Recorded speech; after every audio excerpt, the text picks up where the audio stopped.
sometimes I get so many suggestions from the imagination, I want to kick them.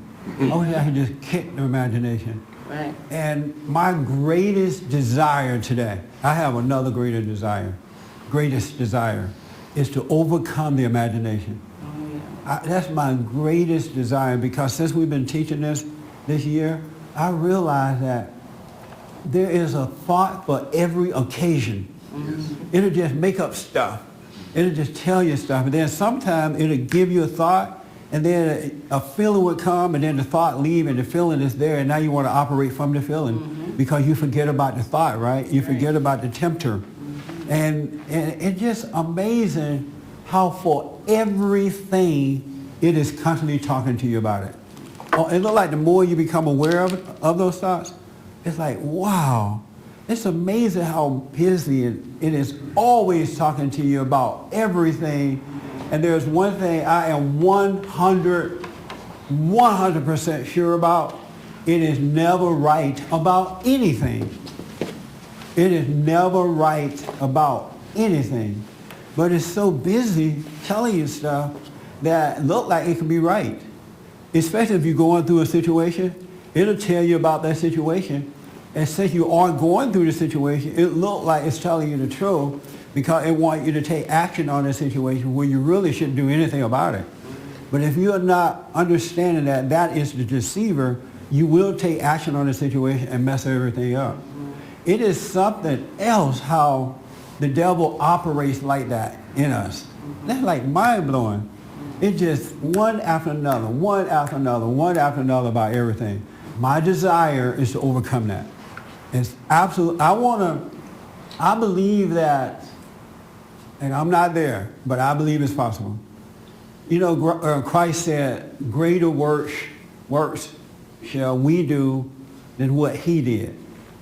He said we're going to do greater stuff than that. I absolutely believe that that's possible. I believe that we should be able to heal ourselves.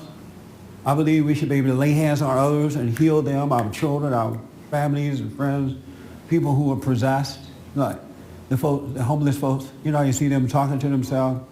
I believe that we can have a clear and a peaceful mind at all times. I believe that one person can change the world with that greater than he that's in us than he that's in the world, and the greater work than Christ did. But the problem is our relationship with the voice of the devil, with the tempter. Satan said that he's going to tempt and deceive everybody. Well, I believe our relationship with him is what's holding us back, because we're so familiar with that voice, and he is so busy talking to us, he doesn't even... there's this song I like. What's the name of that song? We don't know. I'm Falling to Pieces, I think that's the name of the song. It's like, and the reason I like this song because I've been through that stuff. This song, the words are, it started out by saying, I'm alive, but I'm still alive, but I'm barely breathing. And it's about a breakup. She got freedom. And she got freedom while I got pain. No, I got time, but she got freedom. Like, because she broke up with him, and so you're going through that pain. I like that song because it reminds me of that kind of stuff. And that kind of stuff used to be so serious to me. Now it's funny that I was so weak and pathetic breaking up in relationships. In the song it says that I'm praying to a God that I don't believe in. You know how when you're going through the breakup, you pray to God, you really don't believe in, but you pray to him to get over the pain. Anybody ever done that? Mm-hmm. I may be the only one. Yeah. And so I don't know all the words to the song, but Saturday morning I got up early, did my prayer, and went back to bed because I like to sleep in on Saturdays. And I went back to sleep after I did my prayer, and I was singing every word in that song in my sleep. It was weird. I knew every word to the song, but when I woke up, I couldn't remember every word. I'm like, wow, that's something about how my imagination picked up all those words, and in my sleep, it could give me every word to the song. But that's how busy the devil is. We've never had a true thought, and you never ever will. But yet, he is so busy giving us thoughts about ourselves, about situations, about things, about... So even if you're not going through a situation, he'll bring songs to your mind. Anything to keep you away from the presence of God. from that. Greater is he that's in us than he that's in the world. Isn't that something? Yes, sir. Yes. Oh, yeah. That's like mind-blowing. And it brings nothing but misery. Yes. It never brings joy. Yes, Forrest. This is a kind of an adjacent subject. I've had some talks with people about this. Is it possible, I mean, we're always talking about this kind of a self-centeredness here about how you're going to do this and that. And is it possible, I mean, we all live in the world. Right. Yeah, the world, and if we don't have a relationship with the world, there's something wrong. So, is it possible to take a genuine interest in people for no ulterior motives, I love that question. just to have an interest in them? You might see somebody that's lonesome, that maybe needs a friend, and you indulge yourself and notice that they're lonesome, and they might be the president of your company, Yes. but you're not doing it because of the president, because you see that they have a genuine need for a friend, and you have an understanding in that area. So is it possible to have a passion to develop relationships with people? Yes. I understand. I love that question. I was thinking of that this week. I realized that everything that I think and do, because I thought to do it first, or everything I think about, that there is nothing real about it. There is when I do things based on what I think about it, whether it's helping somebody or not helping them, or correcting someone or whatever, if I do it because I thought about it, there's nothing real about it at all. There's a hidden motive there. And you can observe that when you become aware of how you are driven by your imagination. The imagination is dark and wicked and very selfish. It's all ego.